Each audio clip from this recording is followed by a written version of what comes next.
സ്കൂട്ടറിൽ കടത്തിയ 25 ലിറ്റർ വ്യാജമദ്യം പിടികൂടി. സംഭവത്തിൽ രണ്ടുപേരെ അറസ്റ്റ് ചെയ്തു.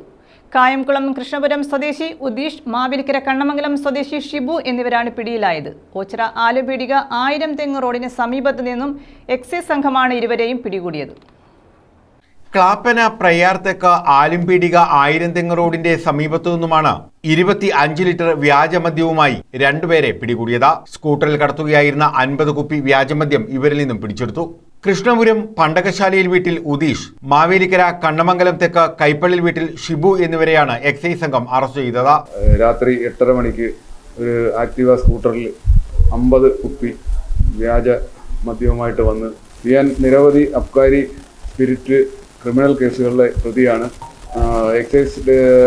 എക്സൈസിലെ വിവിധ ടീമുകൾ ഇയാളെ നിരന്തരമായിട്ട് വാച്ച് ചെയ്തുകൊണ്ടിരുന്നതാണ്. അങ്ങനെയാണ് ഇയാളെ നമുക്കിപ്പം അറസ്റ്റ് ചെയ്യാൻ സാധിച്ചത്. ഒരാഴ്ചയായിട്ട് നടന്ന ഓപ്പറേഷന്റെ ഭാഗമായിട്ടാണ് ഇയാളെ അറസ്റ്റ് ചെയ്യാൻ സാധിച്ചത്. ഇവർ സഞ്ചരിച്ച സ്കൂട്ടറും എക്സൈസ് പിടിച്ചെടുത്തു. പ്രിവന്റീവ് ഓഫീസർ ഗ്രേഡ് അഭിലാഷ്, സിഇഒമാരായ Kishore S, Charles H, Ansar B, Rajith K Pillai, Shyamdas, Ajay Ghosh, Raji S Gopinath, Abdul Manaf എന്നിവരടങ്ങുന്ന സംഘമാണ് ഇരുവരെയും പിടികൂടിയത്. News bureau, Karunagappally.